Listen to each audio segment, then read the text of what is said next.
Welcome back, everyone, to another deep dive. You know how much we love to unpack these powerful little nuggets of wisdom. Absolutely. And today's no different. We're diving into the whole idea of forgiveness, but with a twist. Okay. Our source material.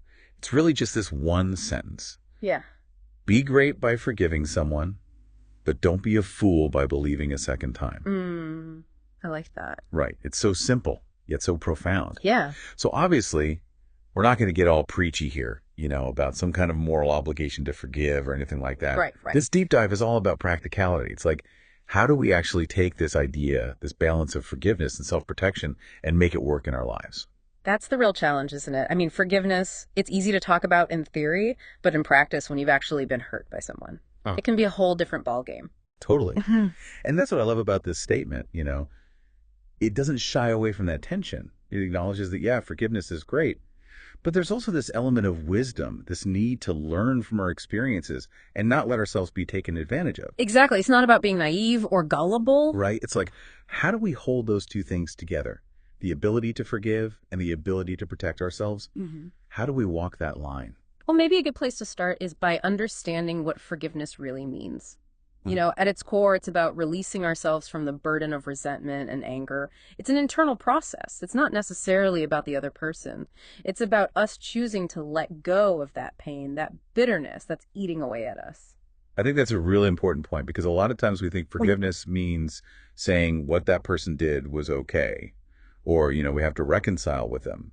And that's not necessarily the case. Not at all. It's not about condoning their actions. It's about freeing ourselves from the negative emotions that are keeping us stuck. It's like holding on to a hot coal. You're the one getting burned. That's a great analogy.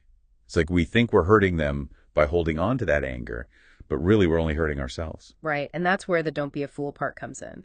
Forgiving someone doesn't mean forgetting what happened or becoming vulnerable to being hurt again. Yeah. How do we avoid falling into that trap? It's about learning from our experiences, about recognizing patterns of behavior that are harmful to us, and then using that knowledge to protect ourselves in the future. So it's like setting boundaries. Right, exactly. It could be setting boundaries. It could be learning to say no, even to people we love.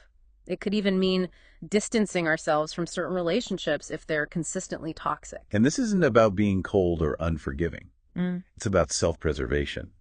It's about recognizing that we deserve to be treated with respect and that sometimes protecting ourselves means making tough choices. Absolutely. It's about understanding our own worth and not letting anyone diminish that. So it's like this forgiveness is this powerful act of self-healing, right? Yeah, you could say that. It's about releasing ourselves from the negativity that's holding us back.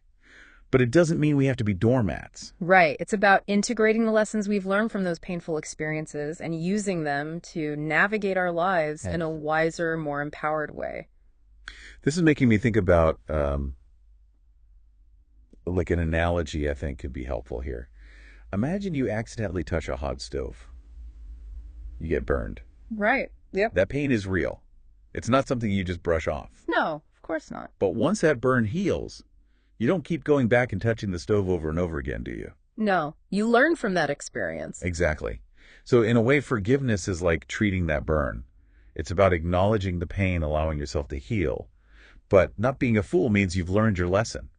Not to touch that hot stove again. I like that. That's a great way to put it. So it's about holding that duality, the ability to let go of the past hurt, but also carrying the wisdom gained from that experience forward. It's about finding that balance between forgiveness and self-preservation. This has been so insightful. I feel like we've really unpacked this idea in a way that's both practical and empowering. Yeah, I agree. So to wrap things up, for everyone listening out there, I want to leave you with this thought. Take a moment to reflect on your own life. Are there any areas where you might be holding on to resentment, where forgiveness could be a key to unlocking greater peace and freedom? And remember, forgiveness isn't about condoning bad behavior. It's about empowering yourself. It's about choosing to move forward with wisdom and strength. Couldn't have said it better myself. Until next time, thanks for joining us on The Deep Dive. Take care, everyone.